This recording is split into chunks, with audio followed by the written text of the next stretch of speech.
તારીખ 31/10/1991 વડોદરામાં સ્વામી સચ્ચિદાનંદજી પરમહંસનું વલ્લભભાઈ જયંતિ નિમિત્તે પ્રવચન.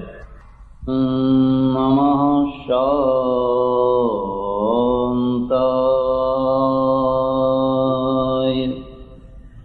તેજસે.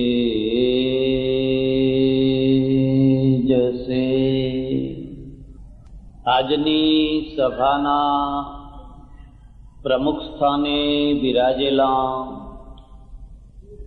મુનિ સેવાશ્રમના અધ્યક્ષ બહેન શ્રી અનુબેન, ભાઈ શ્રી મનુભાઈ અને શાળા પરિવારના આચાર્યશ્રીઓ, સજ્જનો અને બહેનો, કોઈ વ્યક્તિ સુખી થતો હોય છે અથવા દુઃખી થતો હોય છે, એના અનેક કારણોમાં સૌથી મહત્વનું કારણ એનો સ્વભાવ છે. પણ કોઈ આખી પ્રજા સુખી થતી હોય અથવા દુઃખી થતી હોય તો એના અનેક કારણોમાં સૌથી મહત્વનું મુખ્ય કારણ છે એની રાજકીય સ્થિતિ. પ્રજાની રાજકીય સ્થિતિ કેવી છે એના આધારે બાકીનું બધું નિર્ણિત થતું હોય છે. પ્રજાની તમામે તમામ યોગ્યતાનું માપ એની રાજકીય સ્થિતિના આધારે કાઢી શકાય. તમે તમારી જાત માટે ગમે એવું માનતા હો, ગમે તેવું સમજતા હો, પણ તમને પહેલો પ્રશ્ન થાય, તમે તમારી જાત ઉપર રાજ્ય કરી શકો છો? તમે તમારી જાત ઉપર કેટલા વર્ષો સુધી રાજ્ય કર્યું? તમે કેટલા મુત્સદ્દીઓ પેદા કર્યા? તમે કેટલા સેનાપતિઓ પેદા કર્યા? તમે કેટલા સૈનિકો પેદા કર્યા? તમે કેટલા યુદ્ધો લડ્યા અને કેટલા જીત્યા? તમે કેટલી વ્યવસ્થાનું સ્થાપન કરી શક્યા? આંતરિક અને બાહ્ય શાંતિમાં તમારો પ્રભાવ કેટલો? આ બધા જવાબો પ્રજાની રાજકીય સ્થિતિમાંથી પ્રાપ્ત થતા હોય છે. ભારતની રાજકીય સ્થિતિનો જો ઇતિહાસ જોઈએ, અત્યંત કરુણા ભર્યો છે, અત્યંત નિરાશા ભર્યો છે. મારે તમને લાંબી ચર્ચામાં નથી લઈ જવા. મારું એક પુસ્તક છે, ભારતીય યુદ્ધોનો ઇતિહાસ. મેં મહેનત કરીને, પ્રયત્ન કરીને લગભગ 2500 વર્ષના યુદ્ધોનું એમાં સંકલન કર્યું છે. હું મોક્ષ માટે સાધુ થયેલો, માત્ર મોક્ષ માટે, પણ રખડતા ભટકતા મને ભાન થવા લાગ્યું કે આ કોઈ પ્રશ્ન જ નથી. જે જીવનનો પ્રશ્ન નથી એને મેં પ્રશ્ન બનાવ્યો છે, અને જે જીવનના વાસ્તવિક પ્રશ્નો છે એના ઉપર ધૂળ નાખી છે, એની ઉપેક્ષા કરી છે. અને વાસ્તવિક પ્રશ્નોમાંનો પહેલો પ્રશ્ન છે પ્રજાની આઝાદી, પ્રજાની સ્વાધીનતા, પ્રજાની ખુમારી, પ્રજાની રોજી, પ્રજાની રોટી, પ્રજાનો આવાસ, પ્રજાનું આરોગ્ય, પ્રજાની સચ્ચાઈ, પ્રજાનું ગૌરવ, અને વ્યક્તિ છે એ વ્યક્તિની પણ મહત્તા, માનવતા. આ બધા સાચા પ્રશ્નો છે. દેશનો ક્રીમ વર્ગ જ્યારે ઊંધા વાળે ચડે તો દેશને બચાવી ન શકાય. પ્રજાને દોરનારો એક વર્ગ હોય છે, એને હું ક્રીમ વર્ગ કહું છું. એ ક્રીમ વર્ગ જો સાચા રસ્તે હોય તો કદાચ થોડું અનિષ્ટ થયું હોય તો એને સુધારી લેતા વાર નહીં લાગે. પણ ક્રીમ વર્ગ જ જો ગુમરાહ થયો હોય, ક્રીમ વર્ગ જ જો ભૂલો પડ્યો હોય, ભટકાઈ ગયો હોય તો નિરાશાનો પાર ના. તમે ઇતિહાસમાં જોશો, લગભગ 1947 સુધીનો ઇતિહાસ આપણને એક વાત નગારું વગાડીને કહે છે, આ દેશ ઉપર સતત મુઠ્ઠીભર માણસોએ રાજ્ય કર્યું છે. બહુસંખ્યક પ્રજાનું રાજ્ય લગભગ નથી થયું. જ્યારે પણ કોઈએ રાજ કર્યું, પછી એ પાટલીપુત્ર ઉપર હોય, આગ્રા ઉપર હોય, કલકત્તા ઉપર હોય, દિલ્હી ઉપર હોય કે બીજી કોઈ જગ્યાએ હોય, તમે આખા રાજવંશો જોજો. હું તમને એક સામાન્ય વાત પૂછું. આ દેશમાં ઈસવીસન 400-500 વર્ષ ઉપર બુદ્ધ અને મહાવીરના સમયમાં ઇતિહાસ શરૂ કરીએ. પહેલા આક્રમણો ઈરાનીઓએ કર્યા. સતત ઈરાનીઓના આક્રમણ થતા રહ્યા અને ઈરાનીઓ જીતતા રહ્યા. સિંધ અને પંજાબના કેટલાય ભાગ ઉપર ઈરાનનો ઝંડો લહેરાતો રહ્યો. ઈરાનીઓ મુઠ્ઠીભર હતા. ઈરાનીઓને હટાવ્યા કોણે? સિંધીઓએ નહીં, પંજાબીઓએ નહીં, ગ્રીકોએ હટાવ્યા. ગ્રીસમાંથી થોડાક માણસો નીકળ્યા અને વિજય પ્રાપ્ત કરતા કરતા ઈરાન સુધી પહોંચ્યા અને ઈરાની પ્રજા કરતા ગ્રીકની પ્રજા બળવાન નીકળી. એમણે ઈરાનીઓને ભેંસમાં લીધા. ઈસવીસન પૂર્વ 3ય શતાબ્દીની આસપાસ જ્યારે સિકંદર આવ્યો ગ્રીસમાંથી, ત્યારે ઠેઠ ઈરાક સુધી એનું રાજ્ય પહેલેથી ફેલાઈ ગયેલું હતું. ઈરાક સુધીનો પ્રદેશ એણે જીતી લીધેલો હતો. એના સામે સૌથી મોટો પ્રશ્ન ઈરાનને જીતવાનો હતો અને ઈરાનનું સામ્રાજ્ય બહુ મોટું સામ્રાજ્ય હતું. ઈરાનનો સમ્રાટ બહુ મોટો સમ્રાટ હતો. સિકંદરે ઈરાનને દમરોડી નાખ્યું, બરબાદ કરી નાખ્યું. ઈરાનના પતનથી ભારતમાં ઈરાનીઓની સત્તાનું પતન અને પછી ગ્રીકો આવ્યા. કેટલા ગ્રીક રાજાઓએ રાજ્ય કર્યું. કેટલા હતા? મુઠ્ઠીભર માણસો. સિકંદરની સાથે 1 લાખનું લશ્કર હતું. એ 2-3 ભાગમાં વહેંચાઈને લડાઈ કરતું. 1 લાખ લશ્કર સાથે ને સાથે ફરતું નથી. એની વ્યૂહ યોજના જોઈએ, આખું બધું જોઈએ તો આપણને એમ થાય કે 2300 વર્ષ પહેલા આ માણસની અંદર કેટલી મહત્વાકાંક્ષા હશે. આ માણસની પાસે કેવો પ્લાન હશે. જે દેશને એને જોયો નથી, જેનો નકશો એ જાણતો નથી, જ્યાં સિંધુ ને ચિનાબ ને રાવી ને ઝેલમ ને સતલજ જેવી મોટી મોટી નદીઓ, પંજાબમાં જેને દરિયો કહેવામાં આવે છે, એવી નદીઓ પાર કરવાની છે. એ પાર કરતી વખતે હાથીઓને, રથોને, ઘોડાઓને, આખા સરંજામને પાર કરાવવાનો છે. એની પાસે કેટલું આયોજન છે. હું તમને એક ખાસ વાત કહું છું. પ્રજાને મારી નાખવી હોય તેનું મગજ મારી નાખો. એના મગજમાંથી મહત્વાકાંક્ષા મારી નાખો, પ્રજા મરી જશે. ઘરમાં બેઠી બેઠી મરી જશે. અને પ્રજાને જો ઊંચી લાવવી હોય તો એના મગજને ન મરવાનું. આ મકાનો ભલે તૂટી પડે, જર્મની ભાંગીને ભૂક્કો થઈ ગયું, જાપાન બરબાદ થઈ ગયું, વિયેતનામ બરબાદ થઈ ગયું. આજે તમે જઈને જુઓ, જર્મની, જાપાન, વિયેતનામ આજે બિલકુલ સમૃદ્ધ થયા છે. દુનિયાના ઉપરના રાજ્ય થયા છે. કારણ કે તૂટેલા મકાનો છે, એને ફરી નિર્મિત કરવામાં બહુ મહેનત નહીં પડે. પણ જો મગજ તૂટી ગયા, મગજ મરી ગયા, તો એ મગજને, અને મગજ પણ ધર્મના દ્વારા મળ્યા, અધ્યાત્મના દ્વારા મળ્યા, હાઈલી ફિલોસોફીના દ્વારા મળ્યા, એને સાજા કરવામાં બહુ કઠિન છે. મુઠ્ઠીભર લોકો કેમ રાજ્ય કરતા? ગ્રીકો આવ્યા, એક પછી એક રજવાડા જીતતા રહ્યા. અને આજે આપણામાં કેટલીય ગ્રીક પ્રજા છે, આપણે ઓળખી નથી શકતા. હું કોઈના નામ દેવા નથી માંગતો, પણ સેલ્યુકસ જ્યારે સિકંદર પાછો ગયો, રસ્તામાં મરી ગયો, દેશ ના પહોંચી શક્યો, એના સરદારોમાં એણે જીતેલો ભાગ વહેંચી દીધો. સેલ્યુકસના સરદારો અહીંયા રહ્યા, 30,000 સૈનિકો સાથે રહ્યા. એ 30,000 સૈનિકો ફરી ગ્રીસ ન જઈ શક્યા. એમની કેટલી વસ્તી પંજાબથી માંડીને કાઠિયાવાડ સુધી ઉતરી આવેલી છે. ઠેઠ પંજાબથી લઈને એમના ચહેરા, એમની આંખો, એમના ફેસ બધું જુઓ તો તમને ખ્યાલ આવે કે આખી વસ્તી ઉતરી આવેલી છે. પણ ફરી પાછો પ્રશ્ન છે, આ ગ્રીકો હતા કેટલા? મુઠ્ઠીભર માણસો. આ ગ્રીકોને પાછો ખદેડનાર કોણ હતો? તમે હમણાં ચાણક્યની સિરિયલ જોતા હશો. હું જોઈ નથી શકતો, મને જોવાની ઈચ્છા થાય, પણ દર રવિવારે કાર્યક્રમ હોય જ. હવે કાર્યક્રમમાં જવું કે સિરિયલ જોવા બેસવું એટલે પછી જવું. પણ લોકો વાતો કરે, બહુ સરસ આવે છે, બહુ સરસ આવે છે, બહુ સરસ આવે છે.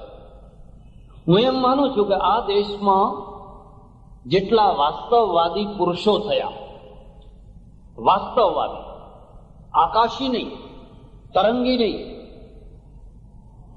એમાંના એકનું નામ ચાણક્ય અને બીજાનું નામ વલ્લભભાઈ પટેલ. ચાણક્ય પછી એક બહુ મોટી ગેપ, એક એટલી મોટી ગેપ, આપણને એક અવકાશ અવકાશ અવકાશ જ જોયા લાગ્યા કરે. પણ આ એક વાસ્તવવાદી પુરુષ, હું તમને ભલામણ કરું છું, તમે ચાણક્યનું અર્થશાસ્ત્ર જરૂર વાંચજો. 2200-2300 વર્ષ પહેલા એણે જે અર્થશાસ્ત્રની રચના કરી છે, એમાં ઝીણામાં ઝીણી બાબતોનું જે નિરૂપણ કર્યું છે, તમને એમ લાગશે કે આ ઋષિ છે, આ ધાર્મિક પુરુષ છે, પણ વેદીઓ નથી. એ વેદીઓ નથી. અને માંસની દુકાનોની વ્યવસ્થા કરી છે. કેવી રીતે વેચવું, એ સડેલું ન હોય, બગડેલું ન હોય, એવું નથી. કારણ કે પ્રજા છે, પ્રજા માટે બધી વસ્તુઓની આવશ્યકતા હોય. એક જૈન સજ્જન સાથે મારી ચર્ચા થઈ.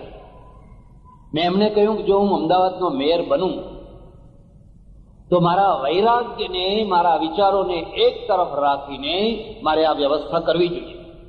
અને જો આ વ્યવસ્થા કરું તો એ મારી ડ્યુટી છે, અને આ વ્યવસ્થા ન કરી શકું તો હું કર્તવ્ય ભ્રષ્ટ થયો કે. અને ધર્મ કર્તવ્ય ભ્રષ્ટ થવાનું કોઈને સૂચવી ન શકે. વૈરાગ્ય અને ત્યાગ છે એ કર્તવ્ય ભ્રષ્ટ થવાની સૂચના ના. તમારો ગમો અણગમો શું છે, તમારી રુચિ અરુચિ શું છે, એ ગૌણ વસ્તુ છે. પ્રજાની આવશ્યકતા શું છે, એ મહત્વની વસ્તુ છે. હું તમને ફરી ભલામણ કરું, તમે ચાણક્યનું અર્થશાસ્ત્ર જરૂર વાંચજો. અને એણે આ દેશમાં એક નવી આહ્લેખ જગાવી, ચંદ્રગુપ્તને તૈયાર કર્યો. તમને ઘણાને ખબર નહીં હોય, ચંદ્રગુપ્ત ક્ષત્રિય નથી, રાજપૂત નથી. રાજપૂત શબ્દ અને ક્ષત્રિય શબ્દમાં ફરક છે. પાછળથી આવડીએ આપણે એમ સમજતા થયા કે રાજપૂત અને ક્ષત્રિય બંને એક છે. પણ રાજપૂતો છે એ યજ્ઞ કરીને બનાવાયા. આબુ ઉપર યજ્ઞ કરવામાં આવ્યો, અને એ યજ્ઞની અંદર જે શક પ્રજા, હુણ પ્રજા, સિથિયન પ્રજા આ દેશમાં વસી ગયેલી, એ પ્રજાઓને રાજપૂતનું રૂપાંતર આપવામાં આવ્યું. ચૌહાણ, સોલંકી, પડિયાર, એ 4 ભેદ કરવામાં આવ્યા. એમ માનવામાં આવ્યું કે પરશુરામે ક્ષત્રિયોનો નાશ કર્યો, પછી ક્ષત્રિયો રહ્યા, એવી એક માન્યતા છે. ચંદ્રગુપ્ત માટે એક ખાસ માન્યતા છે કે દાસીનો પુત્ર હતો, અને દાસી વાળંદ હતી. વાળંદ જ્ઞાતિની દાસી, એનો પુત્ર, અને એનો પુત્ર આ દેશનો પ્રથમ એવો સમ્રાટ થયો જેણે આ દેશને ગૌરવ આપ્યું, જેની ત્રીજી પેઢીએ અશોક થયો. ચંદ્રગુપ્તનો બિંબિસાર, બિંબિસારનો અશોક, અને 10 પેઢીઓ ચાલી. મારે લાંબા ઇતિહાસમાં નથી જવું, મારે તમને એટલી વાત કહેવી છે. ચંદ્રગુપ્ત જ્યારે પાટલીપુત્ર ઉપર રાજ્ય કરતો હતો ત્યારે ગુજરાતની દશા શું હતી, ગુજરાતની સ્થિતિ શું હતી? તમને દુઃખ ના થાય તો હું તમને કહું, ગુજરાત ઉપર ગુજરાતીઓએ રાજ્ય નથી કર્યું. પછી ગુપ્તોએ કર્યું હોય, મૌર્યોએ કર્યું હોય, શકોએ કર્યું હોય, મૈત્રકોએ કર્યું હોય, કોઈને કોઈ લોકોએ કર્યું. એટલે સુધી ગાયકવાડે અંતે તો મહારાષ્ટ્રના ને, ભલે ગુજરાતમાં આવીને વસ્યા, એમ પછી ગુજરાતી થયા, પણ પ્યોર ગુજરાતી તો નહીં, મહારાષ્ટ્રના. અને સિદ્ધરાજ છે ને, તમને કદાચ ખબર નહીં હોય, એ ચાલુક્ય વંશ છે, સોલંકી વંશ છે. એની માં મિનળદેવી ગોવાની છે, ગોવામાંથી મહારાષ્ટ્રનો વંશ છે. આખો ચાલુક્ય વંશ, સોલંકી વંશ આ બધો દક્ષિણમાંથી આવ્યો, અને સૌરાષ્ટ્રના જે રજવાડા છે એ રાજસ્થાનથી આવ્યા. રાજપૂત કાળમાં રાજસ્થાનથી આવ્યા. પછી બધા ગુજરાતી થયા એ વાત જુદી છે. પેલો મુદ્દાનો પ્રશ્ન છે, ગુજરાત ઉપર ગુજરાતીઓએ ક્યારે રાજ્ય કર્યું? અને જો ના કર્યું હોય તો એમાંથી આપણે કંઈક બોધપાઠ લેવાનો છે. ગુજરાતીઓ રાજ્ય કરવાને લાયક નથી. ગુજરાતીઓ શું શાસનની વાગડોળ સંભાળી શકે એવા નથી? અને નથી તો એના કારણો શું છે? તમારે આગળ બધી ચર્ચા નહીં કરો. તમારે તમને આ મુદ્દો કહેવાનો છે. તમે સતત ચાલ્યા કરો. શકો આવ્યા. કેટલા હતા? મુઠ્ઠીભર શકો હતા. અને આ પીડી પ્રજા ચાઇનાના કોઈ એક ભાગમાંથી નીકળેલી આખી દુનિયા ઉપર તરખડાટ મચાવનારા પીડી પ્રજા છે. શકો પીડી પ્રજા છે, સિથિયનો પીડી પ્રજા છે, હુણો પીડી પ્રજા છે. એના એક ટોળા એશિયા તરફ વળે છે, ભારત તરફ, ને એક ટોળું યુરોપ તરફ વળે છે. યુરોપમાં તરખડાટ મચાવે છે અને આ બાજુ તરખડાટ મચાવે છે. હુણો કેટલા હતા? મુઠ્ઠીભર. અને છતાં એ લોકોએ રાજ્ય કર્યું. આપણને એમ ચિંતન થવું જોઈએ, આ બધાનું કારણ શું છે? એ પછી ઉત્તરવર્તી કાળમાં આપણે આવીએ, 8મી શતાબ્દીથી મુસ્લિમ પીરિયડ શરૂ થાય. મોહમ્મદ બિન કાસમ પહેલું આક્રમણ લઈને આવે સિંધ ઉપર. 17 વર્ષનો છોકરો, 17 વર્ષનો ખલીફાનો જમાઈ, એની ઉંમર માત્ર 17 વર્ષ. અને એક લશ્કર લઈને આવે અને સિંધને ધમરોડી નાખે, સિંધને જીતી લે. તમે આમાંથી કંઈ બોધપાઠ કેમ નથી લેતા? તમે સતત એક વાત કર્યા કરો છો, અમે મહાન, અમે મહાન, અમે મહાન, અમે મહાન. ભાઈ બરાબર લો ને, દોડા મહાન. પણ તમારી વાસ્તવિકતાને તો સ્વીકારો. આનું કારણ શું છે? પેલો છોકરો જ્યારે એક વહાણો લૂંટાયા સિંધના ચાંચિયાઓએ, એનું વળતર ખલીફાએ માગ્યું અને સિંધના દાયરે કહ્યું કે ભાઈ મારી જવાબદારી નથી, હું એ વળતર ના આપું. પેલો રાહ જોઈને બેઠો હતો. 17 વર્ષના પોતાના ભત્રીજો ને જમાઈ બે છે. સગો ભત્રીજો છે, સગો જમાઈ છે. એને કહ્યું જા લશ્કર લઈને જા. તમારો 17 વર્ષનો છોકરો કેમ સેનાપતિ નથી થતો? આમાં તમારો જવાબ છે. તમારો 17 વર્ષનો છોકરો, તમારા એ છોકરા માટે તમે શું અપેક્ષા રાખો છો? સોનાના ભાવ શું ચાલે છે? પૈઠણ કેટલું આપશો? એક સજ્જને મને કહ્યું, આવડો નાનો છોકરો હતો, પગે લાગવા આવ્યો, 8-9 વર્ષનો હતો. મેં કહ્યું ભણવામાં કેવો હોશિયાર છે? મને કે હોશિયાર છે. સારું સારું કીધું, હો ભણાવજો બરાબર. મને કે બાપજી તમે આશીર્વાદ આપો ને, એના 2 લાખ રૂપિયા લેવાના છે. મેં કહ્યું શાના આશીર્વાદ? 2 લાખ રૂપિયા શાના લેવાના છે?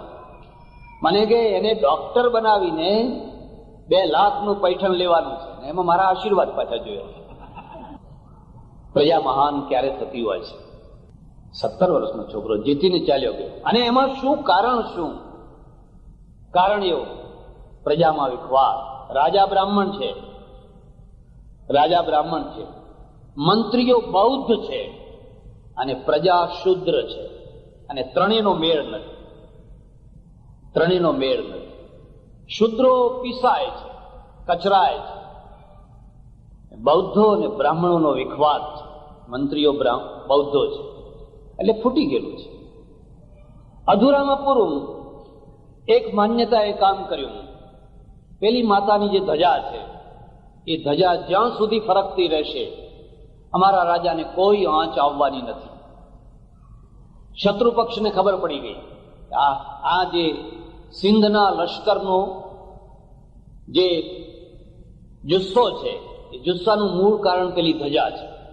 એમણે ધજા તોડી નાખી ને ધજા તૂટી, એની સાથે જ લશ્કર ભાગ્યું કે માં રૂઠી છે, હવે માતાજી રૂઠ્યા છે ને હવે આ રાજ્ય હવે બચવાનું નથી.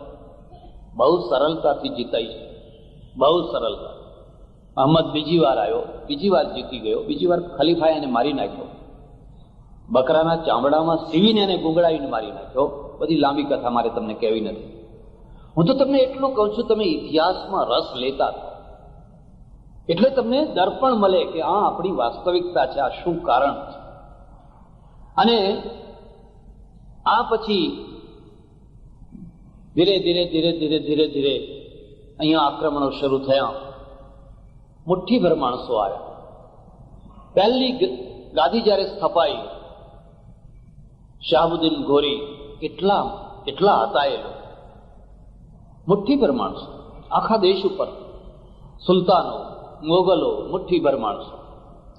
અને છેવટમાં અંગ્રેજો આવ્યા. અંગ્રેજો કેટલા?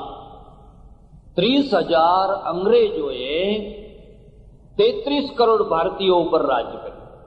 30,000 અંગ્રેજો. ઈસ્ટ ઇન્ડિયા કંપની વખતે નહીં, 1947માં જ્યારે ભારત છોડવાનું થયું અને 1947ની 15મી તારીખ પહેલા આ 30,000 માણસો આખા વિશાળ ભારતને કાબુમાં રાખતા. માત્ર 30,000 એ છોડીને ચાલ્યા ગયા. પણ એ 30,000ની સામે તો 33 કરોડ ભારતીયો હતા. તમે કોઈ વાર આવો વિચાર કેમ નથી કરતા?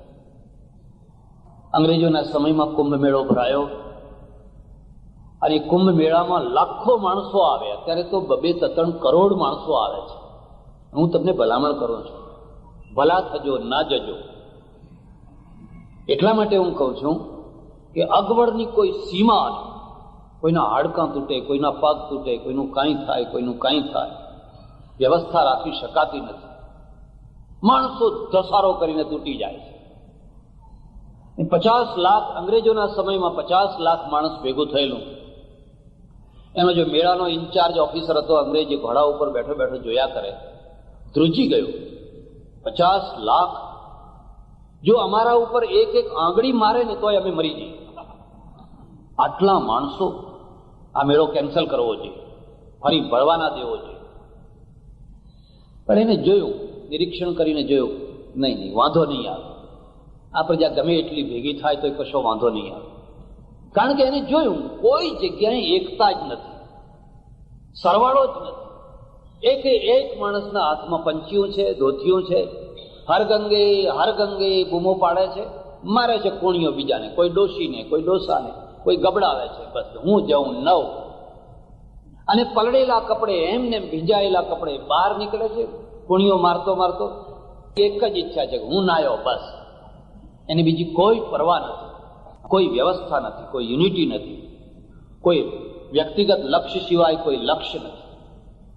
એને કહ્યું આ ટોળું છે, આ કોઈ સંઘ નથી, આ કોઈ યુનિટી નથી, આ કોઈ સરવાળો નથી, આ તો ટોળું છે. ને ટોળું પોતે જ અવ્યવસ્થિત હોય છે. આપણે ઇતિહાસમાંથી આ બોધપાઠ લેવાનો છે. અને એ બોધપાઠમાંથી સાર એ છે, ભારત ઉપર સતત અલ્પસંખ્યકોએ કેમ રાજ્ય કર્યું, મુઠ્ઠીભર માણસોએ કેમ રાજ્ય કર્યું. અને રાજ્ય તો એટલી જો હુકમીથી કર્યું કે એમની ઈચ્છા થાય ને તમારા ઉપર જજિયાવેરો નાખવો છે તો જજિયાવેરો નાખી શકે. એમની ઈચ્છા થાય કે તમારા મંદિરો તોડી નાખવા છે તો મંદિરો તોડી શકે. એમની ઈચ્છા થાય કે તમારી દીકરીઓને અમારે પરણવી છે તો રાજાઓ, રાજસ્થાનના રાજાઓ તૈયાર થઈ જાય. એમને જે ઈચ્છા થાય એ કરી શકે. આપણા ત્યાં ઘૂંઘટ ક્યાંથી આવ્યો? આ સ્ત્રીઓ ઘરમાં પૂરાઈ રહેતી કેમ થઈ? એનું કારણ શું છે તમને ખબર નહીં. અલાઉદ્દીન ખિલજીનો ભાઈ ઉલુગ ખાન, એને માધવ મંત્રી લઈ આવ્યો પાટણનો વિનાશ કરવા માટે. ત્રણ નામો યાદ રાખજો. 3 નામો મેં મારા ઇતિહાસમાં લખ્યા છે. 3 માણસોએ પરદેશીઓને આમંત્રણ આપ્યું: કાલકાચાર્ય, કાકુવાણીઓ અને માધવ મંત્રી. કાલકાચાર્ય છે એ શકોને લઈ આવ્યા. એ 96 શક રાજાઓને લઈ આવીને માળવાનો નાશ કરાવી નાખ્યો. કાકુવાણીઓ છે એ કાંસ્કીના ઝઘડામાં, એની દીકરીના કાંસ્કીના ઝઘડામાં શિલાદિત્ય 7મો વલ્લભીનો રાજા અને વલ્લભીની જાહો જલાલી, નાલંદા, તક્ષશિલા પછી વલ્લભીનો નંબર, આટલી જાહો જલાલી એક વ્યક્તિગત ઝઘડામાં એ આરબોને લઈ આવ્યો, જુનેદને અને શિલાદિત્યનું આખું રાજપાટ ખતમ કરી નાખ્યું. મેં એમાં સજેશન કર્યું છે કે આ વલ્લભીમાં દર વર્ષે એક મેળો ભરાય, કાકુનો એક સ્ટેચ્યુ મૂકવામાં આવે અને સ્ટેચ્યુને બધા 2 જોડા મારે. મેળાના દિવસે એક જ કામ કરવાનું કે આવો ગદ્દાર માણસ, આવો દેશદ્રોહી માણસ તમારે ત્યાં કોઈ પેદા ન. બધા જે લોકો મેળામાં જાય એને એક એક જોડું ફટકારે. કેટલા હજાર તો જિનાલયો હતા. વલ્લભીની અંદર 1000 તો જિનાલયો હતા. બધું ધમરોડી નાખ્યું. અને એ જ દશા માધવે કરી. એ અલાઉદ્દીન ખિલજી પાસે પહોંચ્યો અને ગુજરાતની સમૃદ્ધિની પછી રાણીની વાત કરી. કમળાદેવી બહુ રૂપાળી છે. અને પેલો તો રાહ જોઈને બેઠેલો. એને એના ભાઈને કહ્યું, લે લશ્કર લઈને જા, ગુજરાતને જીતી આવ. એનો ભાઈ લશ્કર લઈને નીકળ્યો. રસ્તામાં રાજસ્થાનમાં એક રાજાએ કહ્યું, હું લશ્કર નહીં જવા દઉં મારા રાજ્યમાંથી. લશ્કરને રોકી દીધું. મારા રાજ્યમાંથી લશ્કર નહીં જવા દો. એને ફરીને માળવાનું ચક્કર લગાવીને આવવું પડ્યું. પાટણ જીતી લીધું. કમળાદેવીને પકડી લીધી. એની છોકરીને લઈને રાજા ભાગી ગયો. ગુજરાત ખેદાન મેદાન. સિદ્ધપુરનો રુદ્રમાળ તોડી નાખ્યો. સિદ્ધપુરનો રુદ્રમાળ તોડ્યો અને ત્યાંથી એણે સોમનાથનું મંદિર તોડ્યું. તમને ઘણાને ખબર નહીં હોય, સોમનાથનું મંદિર 6 વાર તૂટ્યું છે. 1 વાર નહીં, 2 વાર નહીં, 6 વાર તૂટ્યું છે ને 6 વાર બન્યું છે. એને ગુલામો પકડ્યા. હું તમને ભલામણ કરું છું, એક રાસો છે, કાનડદે રાસો. કાનડદે રાસો તમે વાંચજો. જૈન મુનિએ લખ્યો છે. એમાં કાનડદે નાયક છે. અને કાનડદેએ કહ્યું, મારા રાજ્યમાંથી તારું લશ્કર નહીં જવા દો. કાનડદે એને રોકી રાખેલો. માળવા ફરીને આવ્યો. આ માણસે 9 લાખ માણસોને પકડ્યા છે. નગર શેઠની દીકરીઓ, નગર શેઠની પત્નીઓ, જેના પગની પાની કોઈએ જોઈ નથી, એવી બધી સ્ત્રીઓ, લૂંટફાટ, જેના હાથમાં જે આવ્યું છે. અને એ બધું ટોળું લઈને એનું વર્ણન કર્યું છે. જીતનાર જે એક સિપાહી છે, એના ઘોડાના જીન સાથે પોતાના ગુલામો બાંધેલા છે. અને દોરી બાંધવા માટે નથી, એટલે મરેલા જે પશુઓ છે એની વાધરીઓ, એમાંથી ચામડા કાપી કાપીને પેલાના ગળામાં અને પછી જીને બાંધવાના. કોઈના જીન પાછળ 25, 50, 40, 30, 40. એના પાછળનો ઘોડેસવાર એને ફટકારે છે, એટલે એ ઘોડાના સાથે ચાલ્યા કરે. રાજસ્થાનની ધગધગતી ધરતી ઉપર જ્યાં પાણી નથી, ખાવાનું નથી, ત્યાં ત્રાસ ત્રાસ ત્રાસમય. અને આ લોકો પ્રાર્થના કરે છે, પ્રભુ અમને મારી નાખે, આ જીવન કરતા અમને મારી નાખે તો સારું. તમે કદી આ વાત જાણો છો?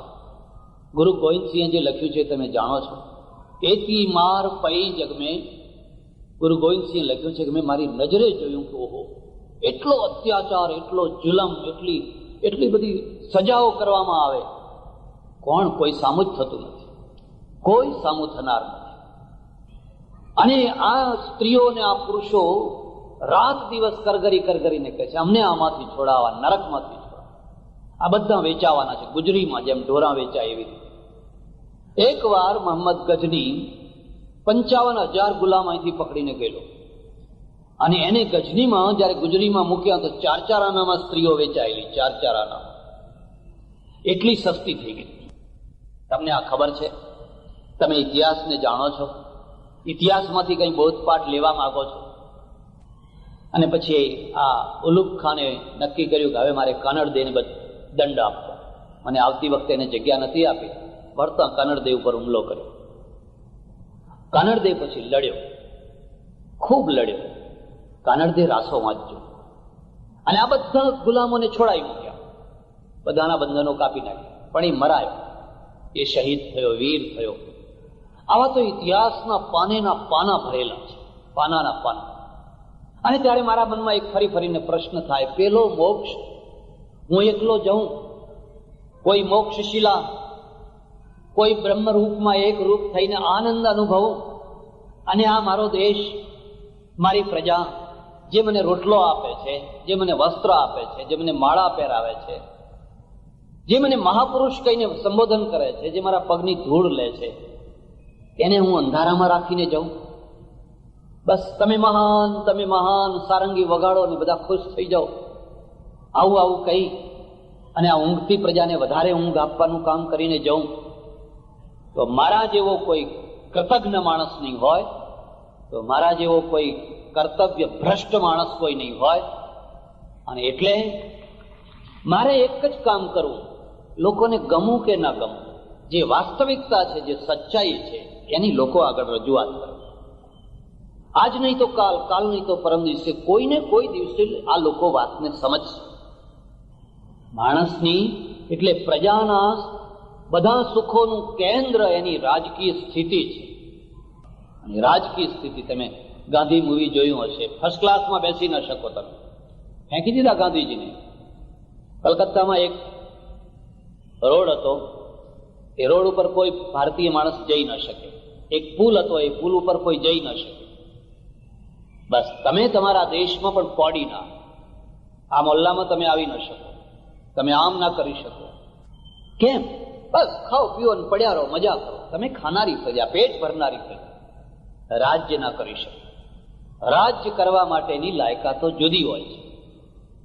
અને આપણે એ રીતે જીવન જીવ્યા, કીડા મકોડા છે, કીડા મકોડા છે. આપણામાંથી થોડાક લોકો ઉર્દુ ભણ્યા, અંગ્રેજી ભણ્યા, ફારસી ભણ્યા, નોકરીએ વળગ્યા, ઊંચા થયા, રાય બહાદુર થયા, ખાન બહાદુર થયા, ફલાણા થયા, આનંદ આવી ગયો, જીવન ધન્ય થઈ ગયું. પ્રજાની શું દશા! પ્રજા વેઠ કરે. પટેલની, ખેડૂતની કેટલી કિંમત! મણની ગાઢ ચોપડાય, અંગૂઠા પકડાવે. 5 રૂપિયાનું મહેસૂલ ભરવાનું હોય, પણ 5 રૂપિયા ઘરમાં ના હોય. અંગૂઠા પકડાવે, ઉપર ઈંટ મૂકે, કારણ કે એને જાનવર જેવી કિંમત. પણ આ બધું થયું કેમ? એવું શું કારણ હતું કે ઇંગ્લેન્ડની 2.5 કરોડ પ્રજા 100 કરોડ ઉપર રાજ્ય કરતી થઈ. 100 કરોડ માણસો ઉપર, દુનિયાના 100 કરોડ ઉપર. એ 2.5 કરોડમાં શું ખાસિયત હતી? અને આ 33 કરોડની પ્રજા પોતે પોતાનું રાજ્ય ન કરી શકી, એની શું કમજોરીઓ હતી, એના કારણો શું? એ જે હોય તે. પણ 1947 15મી ઓગસ્ટે આપણા દેશને આઝાદી મળી. આઝાદી પહેલા આપણે ઘણી કુરબાનીઓ આપી, ઘણા જંગ ખેલ્યા, ગાંધીજીનું નેતૃત્વ મળ્યું, અને ગાંધીજીના નેતૃત્વે આ દેશને ખૂબ જગાડ્યો. એ જગાડવા પહેલા એક ભૂમિકા તૈયાર થઈ. રાજા રામ મોહન રાયથી માંડીને સ્વામી દયાનંદ સરસ્વતી સુધીના અનેક મહાપુરુષોએ પ્રજાને હચમચાવી, ઢંઢોળી, જાગો જાગો ભારતના સપૂતો જાગો. જોકે વાત એવી બની, રાજા રામ મોહન રાય ઉપર લોકોએ માછલા થયા, અને દયાનંદ સરસ્વતીને 18 વાર ઝેર આપ્યા. તમે કોઈ દિવસ તમારા સાચા રાહબરની જીવતા જીવતા કદર કરી શક્યા છો ખરા? ને જેમ હમણાં કહ્યું એમ, વલ્લભભાઈને ભારત રત્ન બનાવ્યા તો ક્યારે બનાવ્યા? જ્યારે એ દેવ થઈ ગયા ત્યારે. અને આટલા વર્ષો પછી નહીં, એ બનાવ્યા એટલા માટે બનાવ્યા કે એક બીજાને બનાવવા હતા, એટલે પછી અમને બનાવવા પડે. મારે લાડુ જોઈતો એટલે હું કહું, ભાઈ અમને જરા આપજો, અમને આપજો. એનો અર્થ એ થાય છે કે મને આપજો. અને આમાંથી બહુ મોટી વાતો નીકળે છે. આખું રાજતંત્ર, એ રાજતંત્ર 4 પાયા ઉપર ઉભેલું છે. 4 પાયા યાદ રાખજો. જો આ 4 પાયાને તમે સાચવી શકો તો તમે રાજ્ય કરનારી પ્રજા થઈ શકો. એનો પહેલો પાયો વહીવટી તંત્ર છે, એનો બીજો પાયો અર્થતંત્ર છે, એનો ત્રીજો પાયો રક્ષાતંત્ર છે, અને એનો ચોથો પાયો ન્યાયતંત્ર છે. આ ચારેને જો તમે સાચવી શકો તો તમે રાજ કરનારી પ્રજા થઈ શકો. અને આ ચારેને એકેને ના સાચવી શકો તો તમે આ ચારેની શું દશા છે આજે?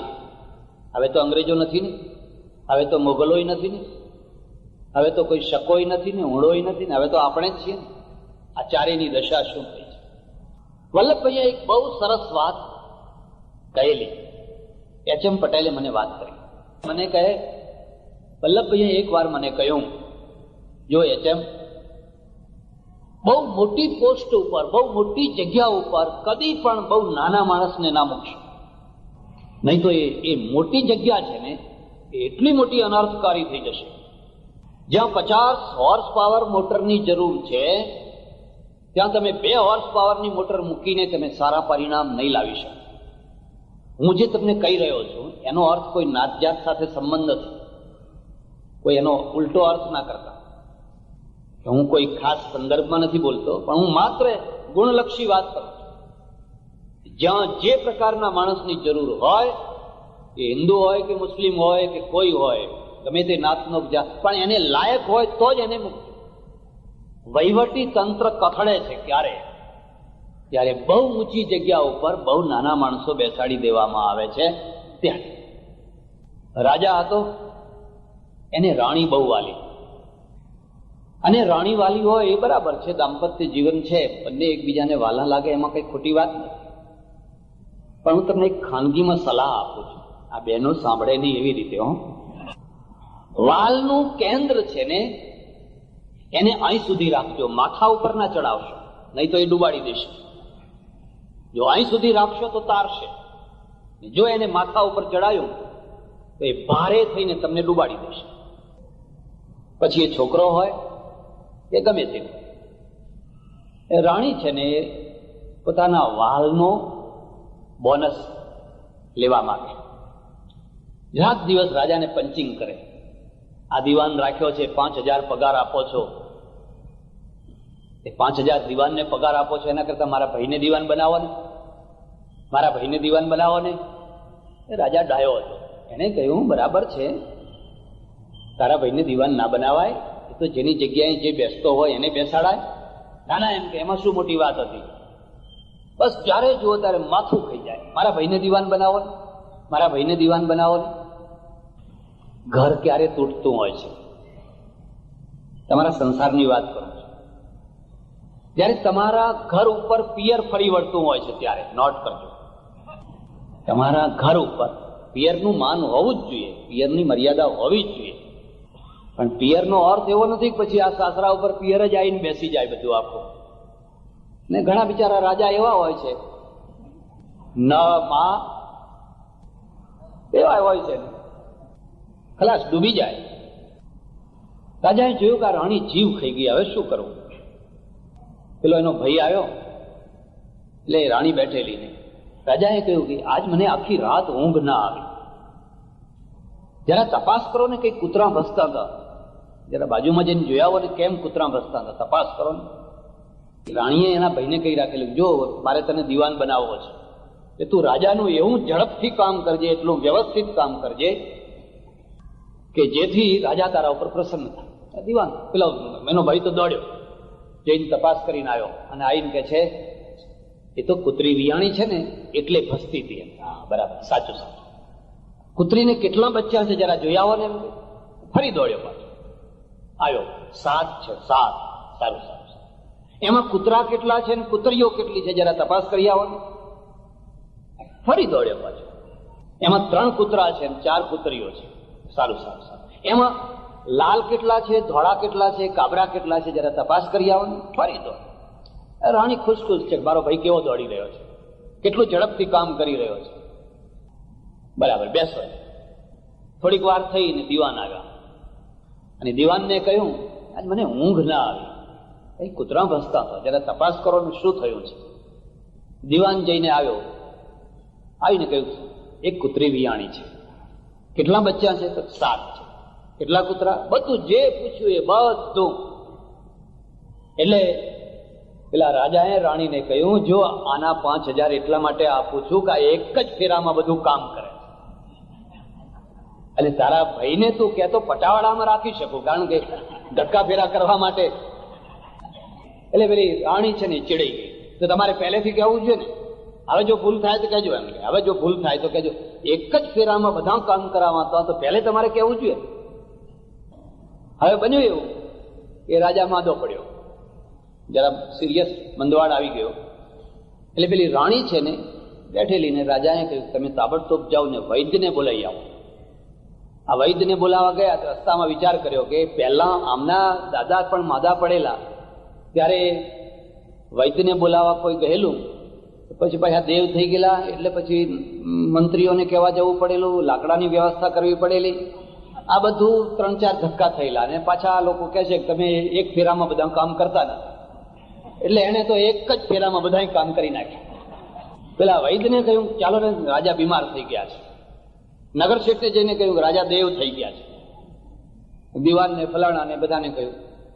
અને જે સ્મશાનની વ્યવસ્થા કરતો હતો એને કહ્યું ભાઈ સુખડના લાકડા વગેરે જે હોય પહોંચાડતા કરી નાખો. અને હરખાતો આવ્યો, કારણ કે એક ફેરામાં 4 કામ પતાવી દીધા. આ વૈદ્ય આવ્યો, એની સાથે તો નીચે જુઓ તો રો કકડ શરૂ થઈ ગઈ. એ રાજાએ કહ્યું ભાઈ આ રો કકડ શાની શરૂ થઈ? ત્યાં તો દિવાન બિચારો ખેસ નાખીને આવ્યો. રાજા તો જીવતા છે, નવાઈ પામી ગયો કે આ શું?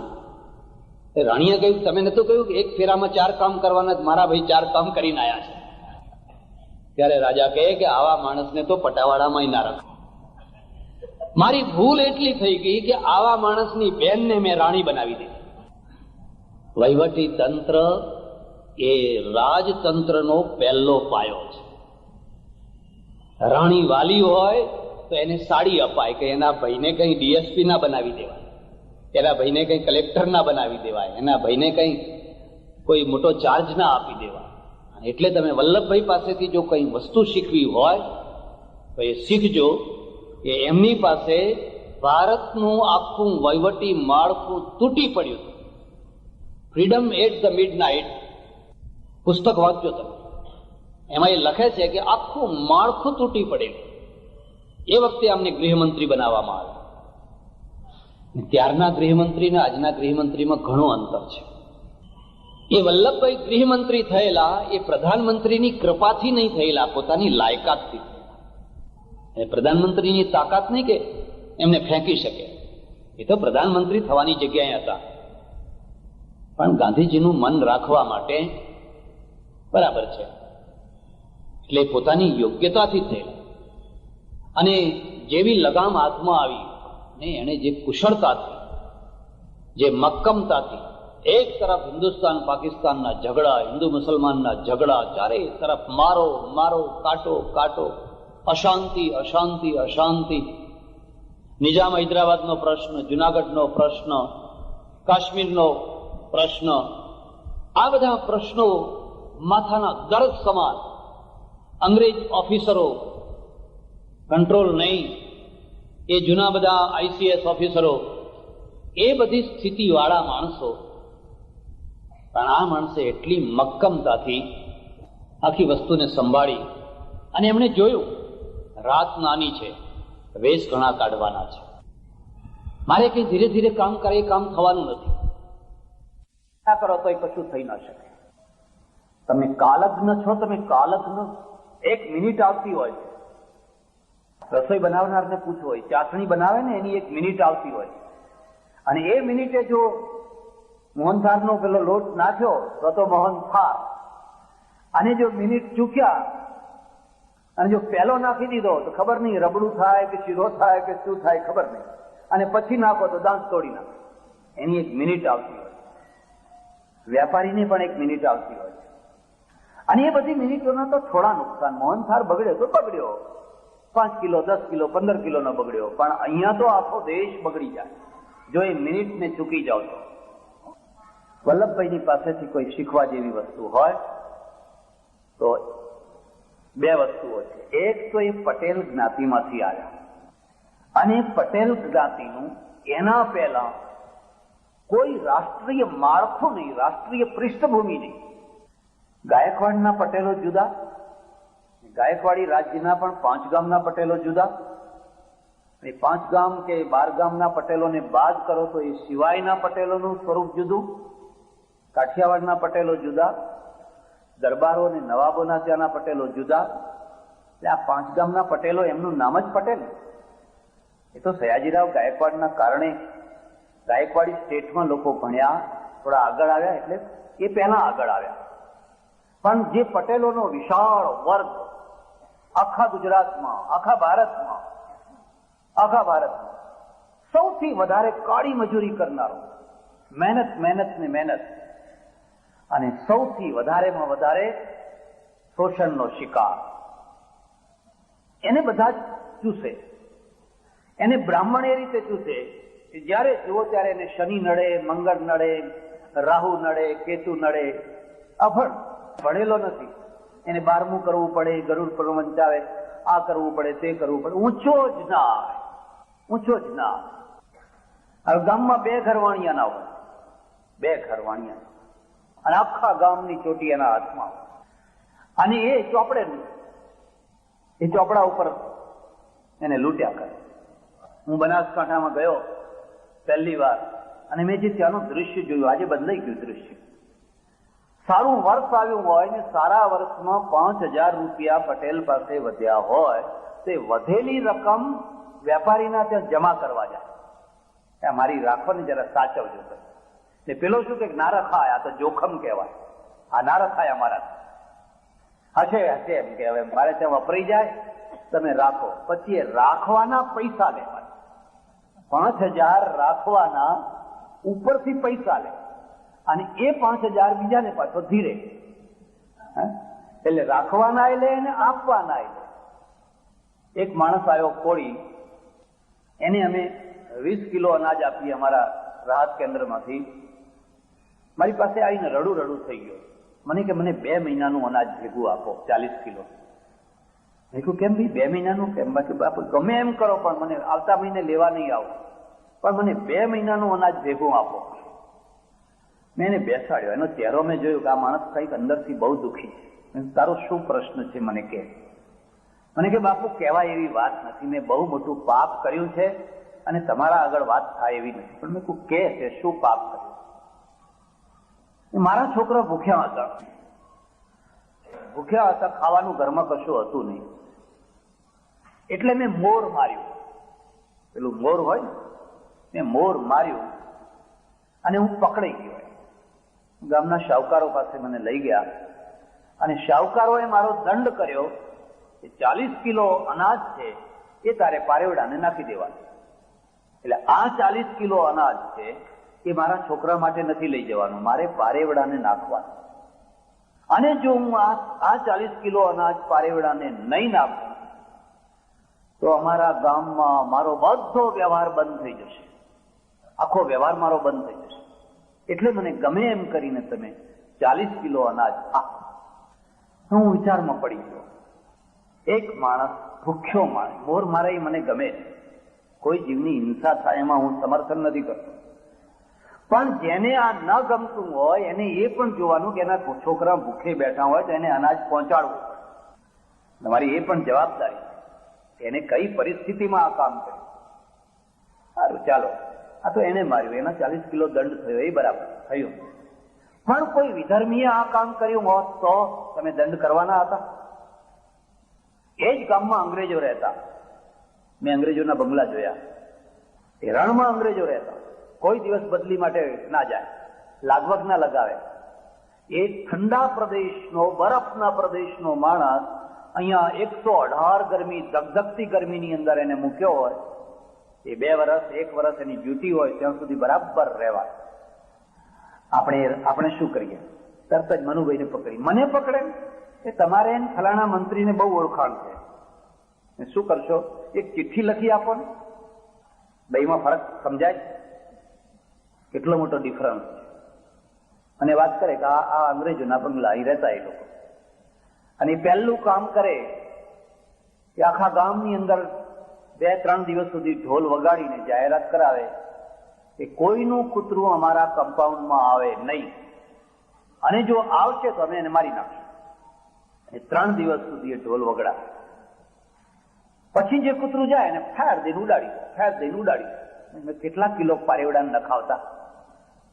એ મારી નાખે તો તમે કોઈ પારેવડાને નખાવતા? કે ના ભાઈ સાહેબ, એમના આગળ તો જવાય નહીં એમ ને. ત્યારે સસલાનો જ દંડ, વાઘનો દંડ નહીં. કાયદા બધા સસલા માટે, વાઘ ગમે તે કરે તે બધું માફ. મેં એને 40 કિલો અનાજ આપ્યો. મેં કીધું જા પારેવડાને નાખ. પછી મારી પાસે પાછો આવ્યો. મેં કહ્યું હવે તારા છોકરા શું ખાશે?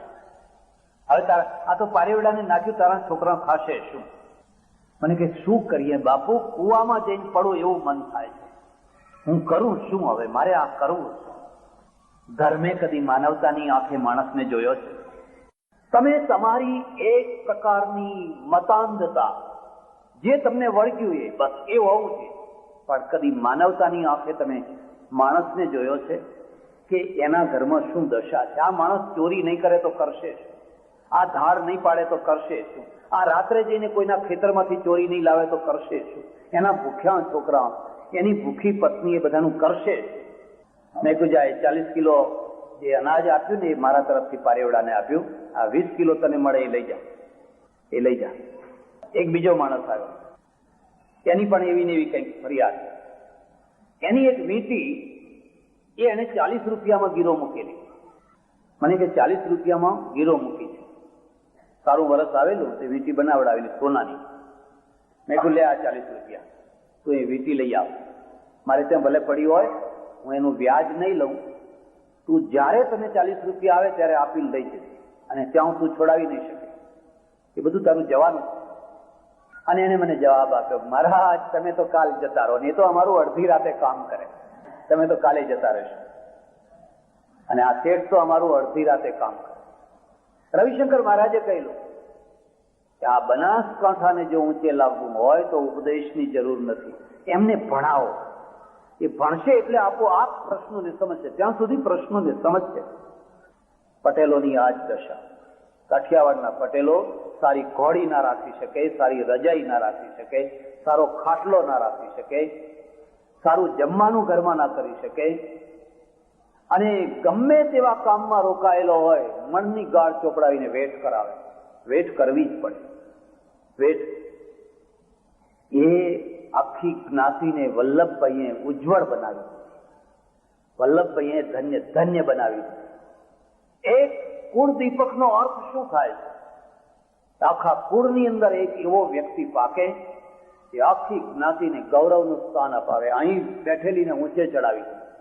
એટલું જ નહીં, એમણે એ સાબિત કરી બતાવ્યું કે હજારો વર્ષથી મુત્સદ્દીગીરી કરનારા જે મુત્સદ્દીગીરી ના બતાવી શક્યા, જે મક્કમતા ના બતાવી શક્યા, એક કોરા કાગળ ઉપરથી આવેલો એક પટેલનો દીકરો એટલી જ મક્કમતાથી, એટલી જ ખુમારીથી, એટલી મુત્સદ્દીગીરી બતાવી શકે કે આખા દેશનો એ બિસ્માર્ક થઈ શકે, આખા દેશનો એ એકતાનો તંતુ થઈ શકે.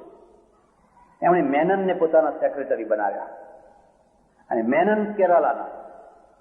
એમણે એમના વિચાર કર્યો કે હું ગુજરાતના કોઈ માણસને સેક્રેટરી બનાવું, ને ગુજરાતમાં પટેલને બનાવું, ને પટેલમાં મારા 5 ગામનાને બનાવું, ને 5 ગામનામાં રાણીના તાળાને બનાવું.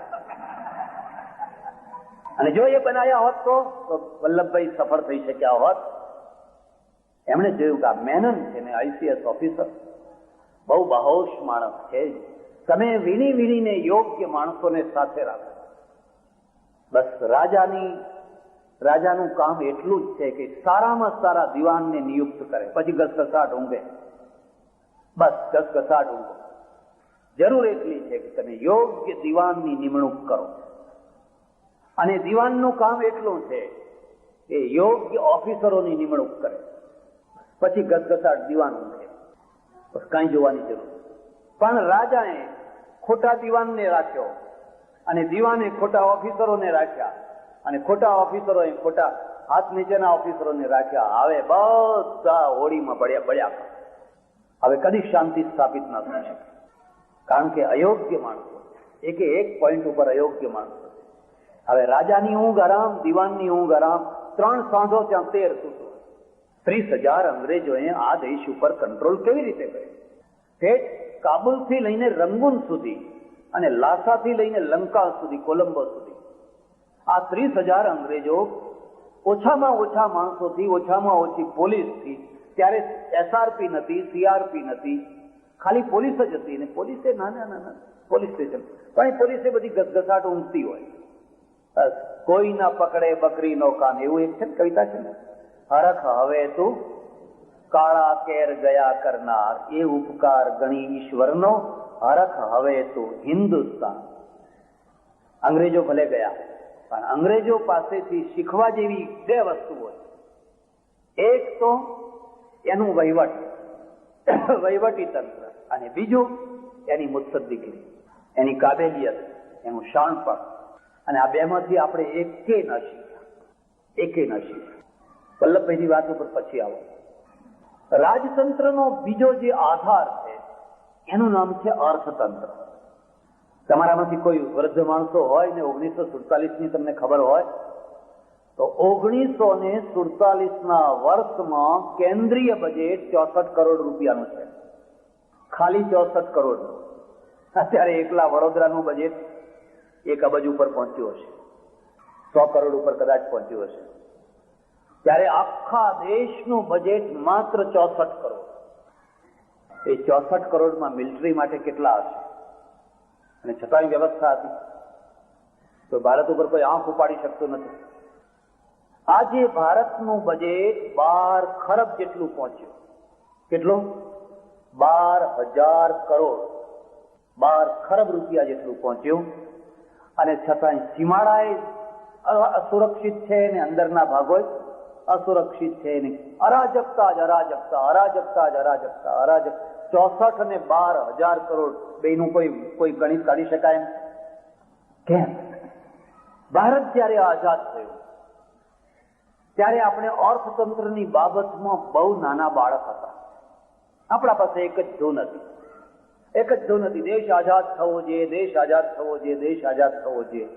પણ આઝાદી પછીની જે જવાબદારીઓ છે એની ગંભીરતા નથી. ખાસ કરીને બહુ થોડા માણસોમાં હશે, બાકી અમે આઝાદ થઈએ પછી અમે અમારું કરી લઈશું. પણ એ પછીની જે જવાબદારીઓ, જે ગંભીરતા, એ ગંભીરતા નથી. એટલે આ દેશના અર્થતંત્રને સમૃદ્ધ બનાવવું કેવી રીતે, એમાં 2 ભેદ હતા, જમણેરીઓ અને ડાબેરીઓ, રાઇટિસ્ટ અને લેફ્ટિસ્ટ. તમારામાંથી ઘણાને કદાચ ખબર હશે, વલ્લભભાઈ જમણેરી હતા, જવાહરલાલ ડાબેરી હતા. વલ્લભભાઈ જમણેરી હતા. ચક્રવર્તી રાજગોપાલાચારી, રાજેન્દ્ર પ્રસાદ, વલ્લભભાઈ આ બધા જમણેરીઓ હતા. અને નહેરુજી, બીજા ભાઈઓ, અને છેવટમાં ડાબેરીને પૂર્ણ ઓપ આપનાર આવ્યા કૃષ્ણ મેનન. દેશને ઘસડીને એકદમ રશિયા તરફ લઈ ગયા. આ બધા ડાબેરીઓ હતા. જમણેરીઓનું અર્થતંત્ર અને ડાબેરીઓના અર્થતંત્રમાં બહુ મોટું અંતર. પ્રજાને આ વાતની કોઈ ગતાગમ નથી. પ્રજા એટલી પ્રાઉડ નથી. બસ એક જ લક્ષ્ય હતું કે હવે અમે આઝાદ થઈ ગયા, હવે અમે આઝાદ થઈ ગયા. પણ હવે આ દેશને પારકો રોટલો ખાવો, આપણે માગીને અનાજ લાવવું, જ્યારે જુઓ ત્યારે ભીખ માગવી, જ્યારે જુઓ ત્યારે પૈસા ઉઘરાવવા, કરવું શું? વલ્લભભાઈ લાંબો ટાઈમ જીવ્યા નહીં. એમને 2-3 વર્ષ મળ્યા, માળ 2-2.5 વર્ષ. 2-2.5 વર્ષમાં તો એમણે ઘણું કામ કર્યું. પણ ચક્રવર્તી રાજગોપાલાચારી એમણે આ દેશને સંદેશો આપ્યો કે આ દેશને જો સમૃદ્ધ બનાવવો હોય તો તમે સરકારી વ્યાપારને છોડી દો, સમાજવાદને છોડી દો, સમાજવાદના ભૂતને છોડી દો, લોકોને પોતાની યોગ્યતા પ્રમાણે કામ કરવા દો, વ્યાપારની છૂટ આપો, ઉદ્યોગોની છૂટ આપો, ધર્મની છૂટ આપો. તમે જાણતા હશો પણ લોકોની મૂડીવાદી, પૂંજીવાદી એક ગાળ બનાવી દીધી. આજે તો તમે રશિયામાં જઈને જુઓ કે રશિયાની કેટલી મોટી દુર્દશા થઈ. 60-70 વર્ષની ભૂલોના પરિણામે રશિયા બરબાદ છે.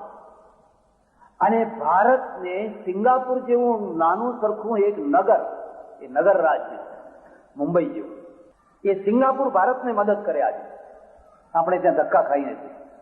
એ સિંગાપુર અમારા વેપારમાં રસ લેતું થાય અને અમને કંઈક મદદ કરે તો આપણે તો ઢાંકણીમાં પાણી લઈને ડૂબી મરવું. એનું કારણ શું? તમને ઘણાને ખબર નહીં હોય, એકલા ગુજરાતનું આજે બજેટ 32 અબજ રૂપિયાનું છે. 3,200 કરોડ. 32 અબજ રૂપિયાનું ગુજરાતનું બજેટ છે. એમાંથી 1.5 થી 2 અબજ જી બોર્ડને આપી દેવા પડે ખોટના, દર વર્ષે જી બોર્ડ. અને એ ખોટ વધવાની. એસટી 1.5-2 અબજ લઈ જાય, પછી આ સરકારી મિલો લઈ જાય, પછી જે બાકી હોય એ સરકારી નોકરો લઈ જાય. એમને બોનસ આપવા પડે, એમને ભથ્થા આપવા પડે, એમને બધું આપવું પડે. બાકીનું જે કંઈ વધે એ હું, તું, બાહો અને મંગળદાસ બેઠા બેઠા મંજીરા વગર. ક્યાં પૈસો ક્યાં જાય છે? એક મેટાડોર વાળો 10-12 માણસો લઈને યાત્રા કરાવવા નીકળે છે, અને જયારે 2000 કિલોમીટર યાત્રા કરીને લાવે છે, 2000 રૂપિયા કમાય છે. એક એસટી 60-70 ની સીટની જગ્યાએ 125 માણસો અંદર ભરે છે, ઉભા રહેવાની જગ્યા નથી, અને 1.5 થી 2 અબજ રૂપિયાનું નુકસાન કરે. અને એ નુકસાન મારે ભરવું પડે, તમારે ભરવું પડે. કારણ કે સરકારે બધો વેપાર પોતાના હાથમાં લીધો. હા, એટલું સારું છે કે આ દેશની હજામતનો વેપાર જો સરકાર પોતાના હાથમાં લઈ લે અને રાષ્ટ્રીયકરણ કરી નાખે કે તમામ હજામતની દુકાનો સરકાર ચલાવશે, અને તો તમારે એમ સમજી લેવાનું કે એમાંય તમારે કેટલી ખોટ સરકારને ભરવી પડે. વલ્લભભાઈ આમાં સંમત નતા. વલ્લભભાઈ રાઇટિસ્ટ હતા, જમણેરી હતા. તમે જો સંદેશ વાંચતા હો તો મેં સંદેશની અંદર લેખો લખેલા, અને મેં કહેલું કે આ 45-50 વર્ષની અંદર દુનિયાના જેટલા દેશો ગોરી પ્રજા પાસેથી સ્વતંત્ર થયા બધાએ અર્થતંત્રનું દેવાળું કાઢી નાખ્યું.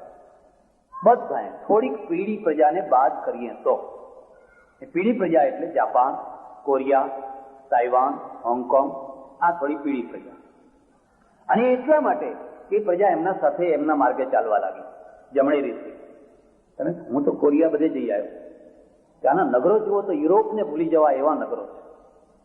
બાકીના આફ્રિકા, એશિયા બધા રાષ્ટ્રો અર્થતંત્ર, પાકિસ્તાનમાં જઈને જુઓ, બાંગ્લાદેશમાં જાઓ, અફઘાનિસ્તાનમાં જાઓ, બીજા કોઈ પણ આઝાદ થયેલા દેશમાં જઈને જુઓ, અર્થતંત્ર ખતમ. અને ખતમ થવાનું કારણ શું છે? બસ ખતમ થવાનું કારણ છે કારણ કે અર્થતંત્ર ચલાવતા આપણને આવડ્યું નહીં. આવડ્યું નહીં એટલે એનું પરિણામ એ આવ્યું કે આજે તમે એટલી બધી લોનો લીધેલી છે, એના એટલો વ્યાજ છે, અને વ્યાજ ચૂકવવા માટે તમારી પાસે પૈસા નથી. એટલે હવે તમારે સોનું આપવું પડે. પેલી તો ડાહી પ્રજા છે, લાવો સોનું લાવો, નહીં તો આગળનું ધિરાણ બંધ થઈ જશે. અને આગળનું ધિરાણ બંધ થાય તો આ પેટ્રોલ ક્યાંથી આવશે? અને પેટ્રોલ નહીં આવે તો આ વસ્તી તમને જીવવા નહીં દે. તો તમારું ધોવારણ કેવી રીતે ચાલશે? તો તમારા કારખાના કેવી રીતે ચાલશે? સોનું કેમ મૂકવું પડ્યું? અને આ સોનું મૂક્યું એટલે પહેલી હવે વાત પતી ગઈ એમ ના સમજી લેશું. આ સોનું કોને મુકાવડાયું? જે લોકોને અર્થતંત્રની ગતાગમ નથી એ લોકો. બસ કિસાનો કે કરજે માફ, બુનકરો કે કરજે માફ, કોના બાપની દિવાળી? તમારા ઘરનું છે. ચાણક્યએ અર્થશાસ્ત્રમાં લખ્યું છે કે વિત્ત મંત્રી કેવો હોય? સંન્યાસીના કમંડળ જેવો. સંન્યાસીનું કમંડળ હોય ને એની ઉપમા આપી. એમાં પાણી ભરાય તો બહુ જલ્દી, પણ નીકળે ધીમે ધીમે, બહુ ધીમું ધીમું નીકળે. હવે આ લોકોએ ઉલટું કરી દીધું કે પેલું જે નીકળવાનું હતું એને ભરવાનું બનાવી દીધું, અને જે ભરવાનું હતું ત્યાં બસ કાઢો જે આવે એને. અહીં મંડેલા આવ્યા, $50 લાખ એમને આપ્યા. ભારતે નેલ્સન મંડેલાને $50 લાખ આપ્યા. જાપાને કેટલા આપ્યા ખબર છે? $5 લાખ. ભારત મોટું, જાપાન મોટું? જાપાને 5 લાખ આપ્યા. અહીં તો છાશમાં માખણ જાય અને ઉપરથી બહુ કોના બાપની દુનિયા છે? 50 લાખ. અરે પેલું જાપાન ડાયું, એનું અર્થતંત્ર તો અમેરિકા કરતા સમૃદ્ધ અર્થતંત્ર છે. એને જોયું કે આ એક કાર્યકર્તા છે, એક પાર્ટીનો કાર્યકર્તા છે, આ કોઈ રાષ્ટ્ર નથી. ભવિષ્યમાં થશે ત્યારે જોયું જશે. અર્થતંત્ર બરબાદ થઈ ગયું. અને બધા આ એકલા ભારતની વાત નથી. એનું પરિણામ એ આવશે કે આવનારા વર્ષોમાં આ બધા દેશો ફરી પાછા ગુલામ થવાના. અને ફરી જે ગુલામી આવશે એ રાજકીય ગુલામી નહીં. તમારો ઝંડો એનો એ ત્રિરંગો રહેશે. તમારો રાષ્ટ્રપતિ હશે, તમારો પ્રધાનમંત્રી હશે, તમારી નોટો હશે, તમારા સિક્કા હશે, બધું તમારું હશે. પણ તમારી અર્થતંત્રની ચોટી અને રક્ષાતંત્રની ચોટી ને વિદેશ નીતિની ચોટી G7 ના હાથમાં. G7 એટલે દુનિયાના સમૃદ્ધ 7 રાષ્ટ્રો યુનિયન બનાવી દીધું. G7 બહુ જલ્દીથી જોઈ લીધું આવનારી દુનિયા કેવી છે. આ બધા પોતાના દેશને સંભાળી શકવાના નથી સંભાળી શકવાના. એનું કારણ શું છે? પછી એનું કારણ કે આપણે લેફ્ટિસ્ટ થયા અર્થતંત્ર. તમે તાંજાનિયામાં જઈને જુઓ, આફ્રિકામાં જે રાષ્ટ્રો સામ્યવાદના રવાડે ચડ્યા બરબાદ થઈ ગયા, ખાવાને અનાજ ન રહ્યું. જે લોકોએ અંગ્રેજ અમેરિકા સાથે કોઓપરેશન કર્યું એ આજે સમૃદ્ધ છે, સુખી છે. કેન્યા અને ટાંઝાનિયા બંનેનો ફરક જુઓ, મલાવીનો ફરક જોઈ શકો તમે, જામ્બિયાનો ફરક જોઈ શકો, બરબાદ થઈ ગયા. એટલે રાજતંત્રનો બીજો પાયો અર્થતંત્ર છે, અને અર્થતંત્ર એક વિજ્ઞાન જેવું શાસ્ત્ર છે, એક વિજ્ઞાન જેવું. જો એ તમે બરાબર, અને એનું તમે શરૂઆતમાં જુઓ, જયારે પહેલું મંત્રીમંડળ થયું, બહુ શક્તિશાળી ને બહુ શાણા માણસો, નહેરુજીએ જોયું વીણી વીણીને માણસો લો. સીડી દેશમુખ છે, એ કોઈ રાજ કરતા નતા, બેંકના, રિઝર્વ બેંકના ગવર્નર હતા. નહેરુએ જોયું કે આ માણસ હોશિયાર છે ને એને પદ આપવું. પછી દિન પ્રતિદિન આપણે જોઈએ છીએ કે રાણીના ભાઈઓ બીજી વાત નહીં કરે, લાવો રાણીના ભાઈ, આ માણસ મારો છે, રાખવો પડશે, આ માણસ મારો છે, રાખવો પડશે, આ માણસ મારો છે, રાખવો પડશે. અત્યારે હું ભૂલ ના કરતો હું, લોકસભામાં 80% એવા ચૂંટાયેલા માણસો છે જે બજેટને સમજી નથી શકતા કે આ બજેટ શું છે, ડિવેલ્યુએશન શું છે, અર્થશાસ્ત્ર શું છે, આ ટેક્સ નાખીએ તો એના પરિણામ શું આવે, કે સમજી નથી શકતા. એવા 80% ભેગા થયા છે. અને હાથ ઊંચો કરવાનો કે ત્યારે કરી આપે, વળી પાછા અહીંયા આવીને કે હવે તમે હાથ ઊંચો કરો, એટલે તમે કરી આપો જ પાછો. એમાં એમનો એકલો વાંક નથી પાછો, તે તો આપણે બધા એમાં જ આવી ગયા. રાજતંત્રનો ત્રીજો પાયો રક્ષાતંત્ર છે. બ્રિટેન કેમ સફળ રહ્યું, એમાં ચાણક્યના સૂત્રો છે.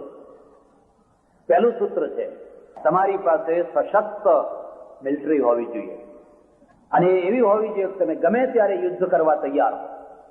તમારી બોલેલી વાતનો પડઘો ત્યારે પડશે જ્યારે તમારા બાવડામાં જોર હશે. તમારા બાવડામાં જોર નહીં હોય અને તમે ઊંચામાં ઊંચી વાતો કરશો તો લોકો એને મશ્કરી સમજીને હસી કાઢશે. ક્યાં તમારો પડઘો પડે છે. આજે મેડ્રિડમાં સંમેલન ભેગું થયું છે મધ્ય એશિયાનો નિકાલ કરવા માટે. ભારતનો કોઈ અવાજ છે?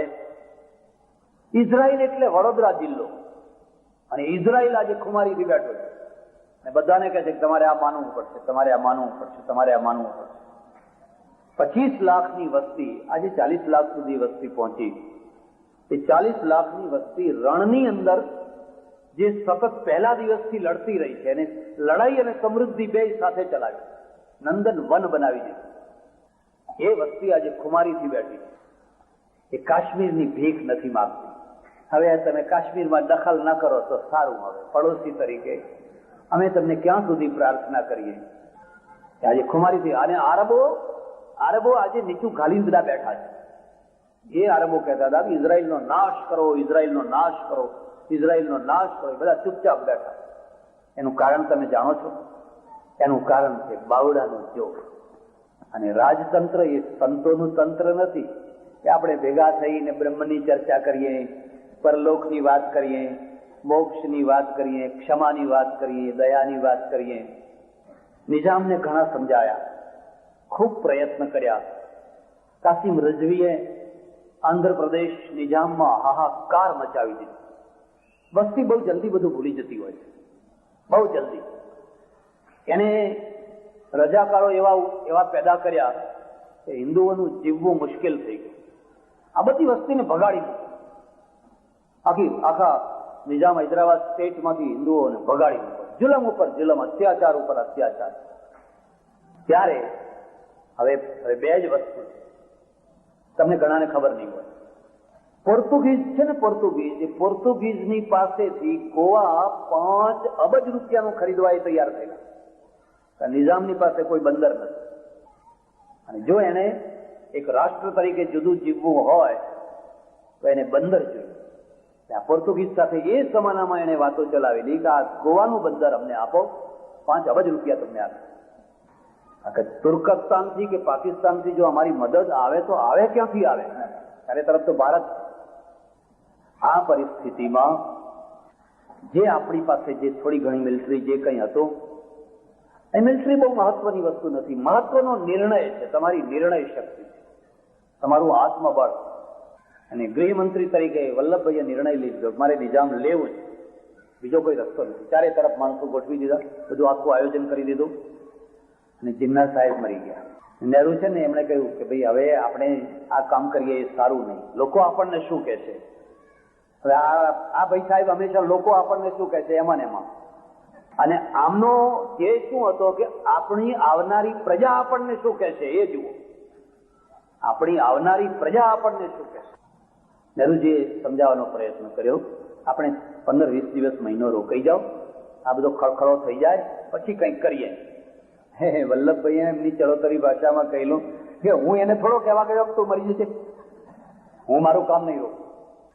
વલ્લભભાઈની આગળ નહેરુજીનું એટલું ના ચાલતું. આજે તો ગૃહમંત્રી હોય તો ગમે તો રોકી શકે, કાઢી મૂકે બીજા દિવસે. એ માણસ તો મક્કમ હતો અને એક્શન લીધું. તમને હજુ કદાચ એ પણ ખબર નહીં હોય, કાસમ રજવીને બગાડનાર કોણ હતું તમને ખબર છે? એક મારવાડી હતો. એક મારવાડીએ લાખો રૂપિયા લીધા અને એને સ્ત્રીનો ડ્રેસ, મારવાડી પેલી ચૂડીઓ પહેરાવી અને એને ભગાડી. એને કહ્યું જો હું પકડી જઈશ તો મારું ચામડું ઉતરી નાખશે ને આ પ્રજા મને મારી નાખશે. એટલે પેલા એ કહ્યું અમે તો વ્યાપારી છીએ, અહીંથી આવે તોય વાહવા ને અહીંથી આવે તોય આવા, સોદો જ કરવા બેઠા છે. કેટલા કાકુ પેદા કર્યા, કેટલા માધવો પેદા કર્યા, એને ભગાડી મૂક્યો. છે જે થવાનું હતું એ થયું. પણ નિઝામનો આખું તમે એ જ દશા જુનાગઢમાં એક વાત ઉલટી હતી. એની એક શું હતું કે નવાબ અનુકૂળ હતો અને દિવાન પ્રતિકૂળ હતો. અને એ દિવાનના વંશમાંથી જ આ ભુટ્ટો થયા. જુલ્ફિકાર અલી ભુટ્ટો એનો બાપ દિવાન હતો. એ ભુટ્ટો નહીં પણ ભૂતો. હા, એ વાસ્તવિક અટક. કાઠિયાવાડમાં વાણિયાની આજે પણ અટકો છે અને એ પ્રજા બધી હિન્દુમાંથી કન્વર્ટ થયેલી. ઝીણા મોહમ્મદ અલી ઝીણા, એ ઝીણા એના બાપ ત્રીજી ચોથી પેઢીના દાદાનું નામ ઝીણાભાઈ, એ અટક બની ગઈ. એમ રવજી એ બાપનું નામ ત્રીજી ચોથી પેઢીનું. જે લોકો ખોજા થયા, કન્વર્ટ થયા, એમને કોઈ અટક ના રહી એટલે જે ચોથી પેઢી હતી એ જ અટક થઈ ગઈ. જીન્ના કોઈ નહીં, એ તો ઉર્દુ વાળાએ જીન્ના શબ્દ બનાવ્યો, પણ ઝીણા શબ્દ છે અને ઝીણા એ ચોથી પેઢીના બાપનું નામ. એમ ભૂતો આજે પણ ઘણા વાણિયાઓની અટક ભૂતો છે. રાજસ્થાનમાં ભૂતો અટક છે. પછી ત્યાં જઈને પણ એ દિવાન છે, એ દિવાનને બદલાવ્યો અને આખું જુનાગઢનું કોકડું ગૂંચવાયું. અને વલ્લભભાઈએ એમાં એક ત્રીજો રસ્તો લીધો. સામરદાસ ગાંધી આરજી હુકુમતની સ્થાપના કરવા માટે ખાદીધારીઓને બધા નીકળી પડ્યા. જુનાગઢના નવાબને ભગાડ્યો, જુનાગઢ લઈ દીધું. આ બધા કામ આપણે જોઈએ ત્યારે એમ લાગે કે આ માણસે જો એ મિનિટે આ બધા નિર્ણયોને અમલમાં ના મૂક્યા હોત તો કાશ્મીર કેમ બગડ્યું. હું કાશ્મીર 3-4 વાર જઈ આવ્યો અને હું પહેલી વાર, બીજી વાર, 2 વાર કાશ્મીર ગયો. ત્યાં સુધી મેં જોયું કે આખા દેશમાં સૌથી વધારેમાં વધારે ધર્મ નિરપેક્ષતા કાશ્મીરમાં હતી. કોઈ હિન્દુ મુસલમાનનો ઝઘડો. આખી મુસ્લિમ વસ્તુઓમાં 2 બ્રાહ્મણોના ઘર હોય, 4 બ્રાહ્મણોના ઘર હોય, કોઈ ઝેર નહીં, વેર નહીં. ગુલામ બક્ષી મોહમ્મદ સાદિકના જમાનામાં, બંનેના જમાનામાં મેં જોયું. કોઈ ઓફિસમાં જાઓ, કોઈ કર્મચારી, કોઈ જગ્યાએ તમને કોમવાદ જોવા ના મળે.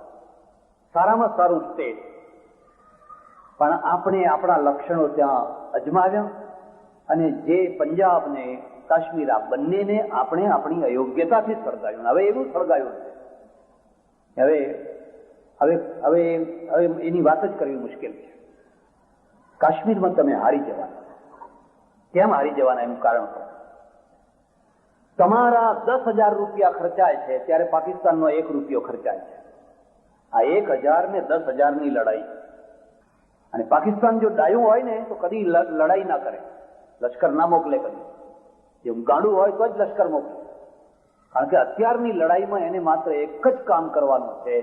5, 25, 50, 100, 200, 500, 1000 નવજુવાનોને AK-47 લાઇફર લઈને મોકલી દેવાના, થોડાક બોમ્બ લઈને મોકલી દેવાના, તૈયાર કરવાના, ટ્રેનિંગ આપવાની, ધકેલી દેવાના. એ 1000-2000 માણસો આખા કાશ્મીરમાં ફરી વળે એમને ઝેર કરવા માટે તમે એટલા મોટા માણસો રોકેલા છે કે એના 1 રૂપિયાના ખર્ચની સામે તમારા 10,000 રૂપિયા ખર્ચાય. એટલે તમે હારી જાઓ. અને આ રસ્તે કદી પણ તમે કાશ્મીરને સાચવવાનો એક મિનિટ આવી હતી અને મિનિટ તમે ખોઈ નાખી. એ મિનિટ ક્યારે આવી હતી? જ્યારે અફઘાનિસ્તાનમાં રશિયાનું અડધું લશ્કર પડ્યું. અને જ્યારે પાકિસ્તાનનું અડધું લશ્કર અફઘાનિસ્તાનની બોર્ડર ઉપર મૂકવું પડ્યું, એટલે અફઘાનિસ્તાનની બોર્ડર ઉપર એક ભીંસ હતી. એ સમયે તમારા પાસે મિનિટ આવી, ચાસણીનો તાર આવ્યો. એ સમયે જો તમે મક્કમ થઈ અને પોલિટિશિયન રૂપ બરાબર ઠીક કરીને જો યા હોમ કર્યું હોત તો તમે કર્યું હોત, તો તમે ઇતિહાસ સર્જી દીધો હોત. પણ નહીં કરી શકાય. હિન્દુ માઇન્ડ, ખોટું ના લગાવશો, આક્રમક નથી. હિન્દુ માઇન્ડ આક્રમક નથી. તમારે ત્યાં જેટલી લડાઈઓ થઈ રાજાઓની, બધી એના કિલ્લા આગળ. કોઈ રાજા બહાર જઈને લડવા ના ગયો. બતાવો, ખૈબર બોલન પાર કરીને પેલી તરફ કોણ લડવા ગયું? તમે જાણો છો કે આ ખૈબર અને બોલન થી આક્રમણ થવાના. હવે તમે બહાર જાઓ ને. પણ જે બધા આવ્યા એ ઠેઠ જોધપુરના કિલ્લા સુધી, દિલ્હીના કિલ્લા સુધી, બિકાનેરના કિલ્લા સુધી, પછી કિલ્લો બંધ કરીને અંદરથી લડે, પછી પહોંચી ના વળાય એટલે એક તરફ રાણીઓ બળી મળે, બીજી તરફ કેસરિયા કરો, રોયલ બ્લડ ખતમ. બાકી જે રહી જાય તો સુથાર, મોચી, ગાંચી, દરજી, ફલાણા ફલાણા, બ્રાહ્મણ, વાણિયા, એ તો બિચારા તલવાર પકડતા નથી આવડતું. એ તો કબૂતર છે, બધા સસલા છે. આ રોયલ બ્લડ તો મરી ગયું. એક તરફ જહોર વ્રત થયું, બીજી તરફ કેસરિયા થયા. હવે શાંતિથી રાજ કરો, લીલા લહેર કરો. મુઠ્ઠીભર પ્રજાએ આ રીતે રાજ કર્યું. આમાં સુધારો કર્યો માત્ર એક શિવાજી. શિવાજીએ કદી કેસરિયા કર્યા? શિવાજીએ કદી જૌહર વ્રત કરાવડાયું? શિવાજીએ, અને એટલે શિવાજીના વિજયનું મૂળ કારણ આ છે. એને જોયું કે આપણે ઓચિંતાનો હુમલો કરો, લશ્કરને 2 ભાગમાં તોડી નાખો અને ભાગી જાઓ, ડુંગરામાં ભાગી જાઓ. જયારે ગફલતમાં હોય એટલે ફરી પાછો હુમલો કરો. પેલા એટલે તો શું, રજપૂત કે સામી છાતીએ લડે, મરી જાય પણ પીઠ ના બતાવે. હવે આ તો બારોટો ભેગા થઈને મારી જ નાખ્યા રજપૂતોને, બિચારાને. સામી છાતી કરતા કરતા મરી ગયા બધા. પેલા કહ્યું નહીં, આપણે પીઠ બતાવવાની. એમ લાગે કે હવે અત્યારે આપણું ચાલે એવું નથી, ભાગી જાય. ઔરંગઝેબની નાકમાં દમ કરી નાખે. અને શિવાજી તો એક સાથે 4 લડાઈઓ લડે. ગોલકોંડા સાથે, વિજાપુર સાથે, મોગલો સાથે, બીજા સાથે 4 લડાઈઓ લડે. અને એટલી મુત્સદ્દીગીરીને એટલું સાહસ, એટલું બધું સાહસ તમે કલ્પના ના કરી શકો. પૂનામાં એમના જ મહેલની અંદર, જ્યાં પૂનામાં પહેલા શિવાજી મહારાજ રહેતા એના રજવાડાની અંદર જ જયારે શાહિસ્ત ખાન આવીને પડેલો અને એને મૂકેલો, તું જીતીને આવજે, ત્યારે આ ઠીંગણા માણસે વિચાર કર્યો કે આ આટલું મોટું મોગલ લશ્કર હું કેવી રીતે લડી શકીશ, કેવી રીતે પહોંચી શકીશ. પણ અદમ્ય હિંમત અને દાપણની મુત્સદ્દીગીરીનો પાર નહીં. સાંજ પડે 300 માણસો એક મરદુલ લઈને નીકળ્યા. રામ બોલો ભાઈ રામ, રામ બોલો ભાઈ રામ, રામ બોલો ભાઈ રામ. એટલે રોક્યા, ક્યાં જાઓ છો? આ મરી ગયું છે ને અમારે સ્મશાને લઈ જવાનું છે, અને ફલાણું સ્મશાન છે ત્યાં જવાનું છે. બધા અચ્છા જાઓ. અને એ 300 ખરેખર મરદું નતું, એમાં હથિયારો હતા. અને આ 300 છે મરાઠાઓ હતા, માવડા મરાઠા. જ્યાં પેલો રહેતો હતો એ તો એનું પોતાનું જ ઘર હતું, એ તો એના બધા ભેદ જાણતો. રાત્રે ત્યાં પહોંચી ગયા અને શિવાજી મહારાજ સ્વયં પોતે એના નજીકના તંબુ પાસે જઈને અંદર પ્રવેશ કર્યો. સુતેલો માણસ, એના ઉપર તલવારનો પ્રહાર કર્યો તો પેલી દાસીઓએ દીવો બોલાવી ઓલવી નાખ્યો. દીવો ઓલવી નાખ્યો એટલે પેલો ભાગી છૂટ્યો, આંગળા કપાઈ ગયા. પણ એ આંગળા કપાઈ ગયા એ એના સેનાપતિના આંગળા ના કપાયા, મોગલ સલ્તનતના આંગળા કપાયા. એ ધ્રુજી ઉઠ્યા, અમારા ઘરમાં આવીને માણસ બેસી. અને લોકોમાં તો પહેલેથી જ એક વાત જ છે કે શિવાજી મહારાજ ચમત્કારિક છે, એ તો ભોંયમાંથી પ્રગટ થાય છે, એ તો ગમે ત્યાંથી પ્રગટ થાય છે. પબ્લિક તો એની રીતે જ જુએ છે. તમારા પાસે એક ટાઈમ આવતો હોય અને એ ટાઈમ જો તમે ચૂકી જાઓ ને, બસ ખલાસ, પછી તમારું ગયું. કાશ્મીરનો એક ટાઈમ હતો, પંજાબનો એક ટાઈમ હતો. અને હું તો હજુય કહું છું કે આ શીખ પ્રજાને દુશ્મન બનાવવા જેવી નથી. અને શીખ પ્રજાને હજુ પણ મનાવી લેવા જેવી, જે રીતે પણ શક્ય હોય એ રીતે એની સાથે વાટાઘાટ કરીને પણ મનાવી લેવા જેવી પ્રજા છે. અને એ એક બહુ મોટું જમાપાસું થશે જો આ દેશની સાથે આ પ્રજામાં તો મોટો ભાગ તો છે જ સાથે, પણ એના બધાના મૂળ તો પોલિટિશિયન ક્ષેત્રમાં છે. તમે રશિયા તરફ ઝૂક્યા, વધુ પડતા ઝૂક્યા, એટલા ઝૂક્યા કે અમેરિકાને ગાળો દેવી હોય ત્યારે જ્યારે જુઓ ત્યારે તૈયાર. બ્રિટનને અને લોન લેવાય તૈયાર, પાછી મદદ લેવાય તૈયાર. રશિયાને કદી ગાળ નહીં દેવાની. એ હંગરીમાં પેસી જાય, ચેકોસ્લોવાકિયામાં પેસી જાય, એ ગમે તો ગમે એવા અત્યાચાર કરે, ગમે તો ગમે તે કરે, પણ એને કશું નહીં કહેવાનું.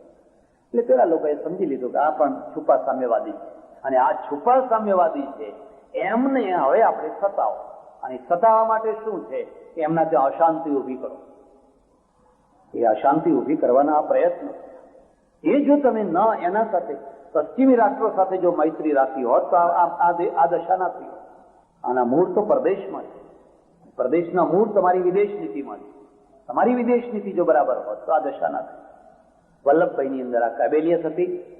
એમણે આ દેશનું રક્ષાતંત્ર સુધાર્યું, રક્ષાતંત્રને મજબૂત કર્યું, અને ન્યાયતંત્ર એ સૌથી મહત્વનો વિષય છે.